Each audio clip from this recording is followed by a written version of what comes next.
عسلامتكم الناس الكل، ان شاء الله تكونوا بالف خير. اول ما بديت باش في الطياب بديت بالطاجين سلطه مشويه. صبيت الزيت باش نعمل طاجين صغير ماهوش كبير. الواحد ديما يعمل طاجين كبير ويبقى له بايت مع ما انسان يعمل من الاحسن يعمل طاجين صغير خير من يتاكل في ليلتها، خير ما يبقى منه من الغدوة. حطيت شوي كركم، شوي تابل وكروية، شوي ملح،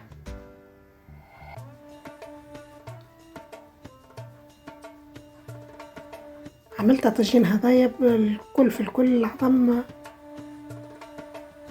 18 كعبة في بالي.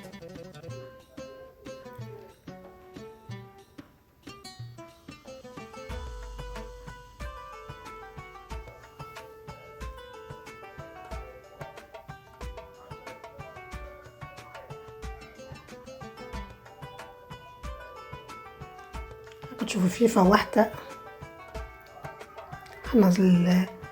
عملتها بالصدر نتاع الدجاج، وهذه كعبة وراطة حبيت معناها نفوحها حتى هي ونخليها معناها تشرب الفاح نتاعها الكل ليك، ومن بعد ليك نشويها. حطيت حتى هي شوية تابل وكروية وشوية فلفل احمر زينة وشوية ملح.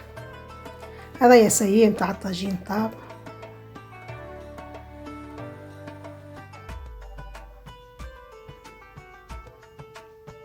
فتة كما تشوفوا فيه هكاكا.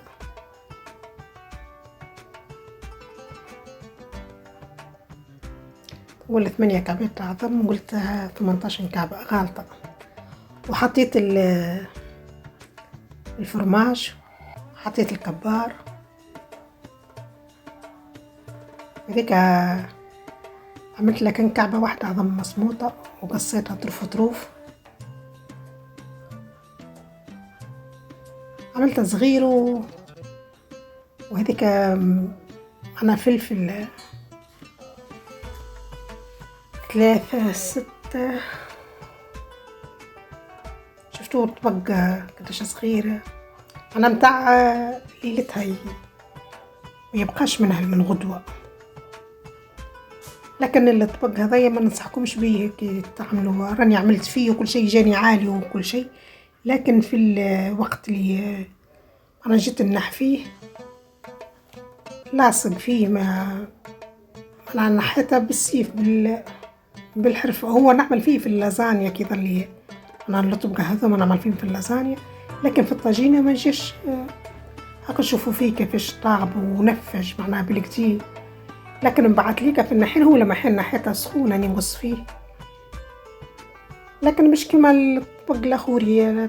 اللطبقه الاخرى خير معناها نعملوا فيه في الطاجين كاللطبقه البلار الاخرين ولا هذايا شت لي معناها من اللوطه لصق.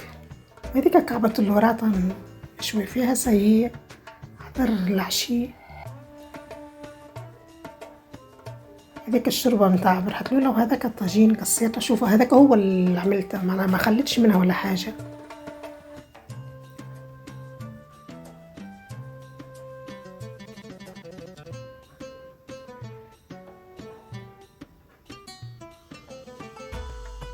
والعشي أحضر سهل سهل. وهذا كمل كفتاج يفضل لي منه.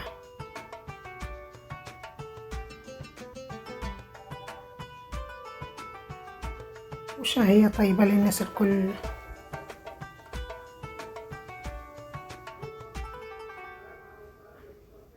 وبالسلامة، إن شاء الله نتقابلوا في فيديو آخر.